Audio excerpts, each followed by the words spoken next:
Assalamualaikum warahmatullahi wabarakatuh. Apa kabar anak-anak? Bagaimana kabarnya? Baik? Alhamdulillah. Nah, sebelum mulai pembelajaran, mari kita baca basmalah bersama-sama. Bismillahirrahmanirrahim. Nah, sebelum itu, Ibu absen terlebih dahulu ya. Akbar hadir, Ayu hadir, Diana hadir. Baik. Nah, pada pertemuan kali ini, di sini kita akan membahas tentang apa? Ada yang tahu? Baik, di sini kita akan mempelajari mengenai penaklukan kota Mekah. Nah, sebelum itu, Ibu mau bertanya, apakah anak-anak ada yang tahu apa itu penaklukan kota Mekah? Tidak? Oke. Ibu akan menjelaskan ya mengenai penaklukan kota Mekah. Nah, penaklukan kota Mekah atau Fatu Mekah merupakan peristiwa-peristiwa terjadinya pembebasan kota Mekah yang dilakukan oleh kaum muslimin kepada kaum Quraisy. Nah, peristiwa ini terjadi pada bulan Ramadan tanggal 8 Hijriah atau 629 Masehi. Nah, kalian tahu gak sebelum terjadinya peristiwa Fatu Mekah ini ada sebab yang menjadikan alasan terjadinya peristiwa Fatu Mekah ini? Ada yang tahu sebabnya? Tidak? Oke.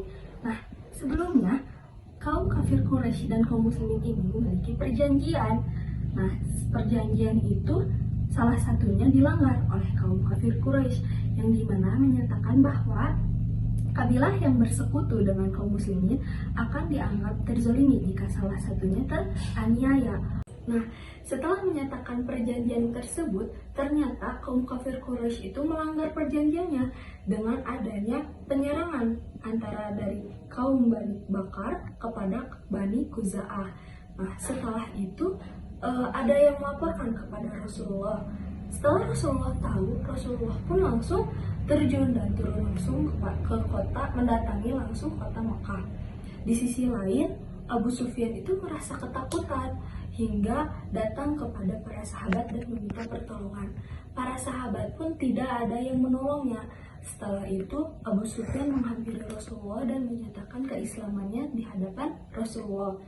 Setelah kejadian itu, Rasulullah itu mengampuni dan memaafkan Abu Sufyan sehingga Rasulullah juga memberikan kenyamanan dan keamanan kepada Abu Sufyan. Setelah peristiwa pernyataan antara Abu Sufyan untuk memeluk agama Islam, kekuatan yang dimiliki oleh kaum kafir Quraisy itu semakin berkurang karena pernyataan Abu Sufyan yang memasuki kepada Islam. Setelah itu, berhala-berhala yang dulu mereka sembah, yang kaum kafir Quraisy sembah juga dihancurkan dan dihilangkan kekuatan paganismenya yang membuat penyebaran agama Islam itu terhambat. Selain itu, kalian tahu gak awal terjadinya sejarah Fatu Mekah ini? Nah, selain pada perjanjian yang sebelumnya Ibu bahas, ada juga sejarah terjadinya Fatu Mekah yang dimana pelanggaran perjanjian Hudaybiyah yang ditekan oleh Rasulullah.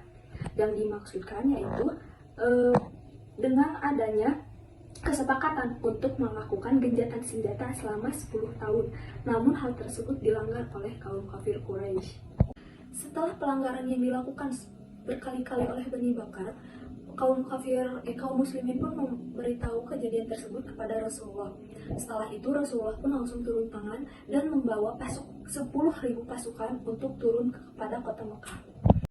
Setelah persiapan 10.000 pasukan yang dilakukan oleh Rasulullah, demikian pula Rasulullah tidak mengharapkan terjadinya peperangan antara kaum Quraisy dan kaum muslimin. Akan tetapi Rasulullah ingin adanya perdamaian antara kaum kafir Quraisy dengan kaum muslimin. Nah, setelah semua yang telah Ibu bahas mengenai terjadinya penaklukan kota Mekah atau Fatu Mekah ini, pasti ada hikmah di balik kejadian tersebut. Nah, anak-anak ada yang tahu gak apa itu hikmah yang bisa diambil oleh kita semua? Tidak? Baik. Nah, ketiga hikmah tersebut Ibu sebutkan satu persatu ya. Nah, yang pertama yaitu peristiwa ini menunjukkan bahwa Islam itu selalu mengedepankan kedamaian dibandingkan kerusuhan. Nah, selain itu juga peristiwa ini menjadi contoh bahwa pembebasan senjata datang melalui kedamaian, bukan dengan senjata.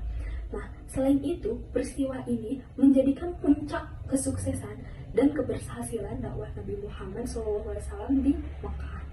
Itu merupakan 3 hikmah yang bisa kita ambil dari penaklukan kota Mekah atau Fathul Mekah. Baik anak-anak, cukup sekian yang bisa Ibu sampaikan. Kalau ada pertanyaan, boleh ditanyakan ya. Tidak? Oke. Untuk hari ini, Ibu cukupkan sekian. Mohon maaf jika ada kesalahan. Minggu depan kita akan membahas mengenai dakwah Nabi Muhammad di Madinah.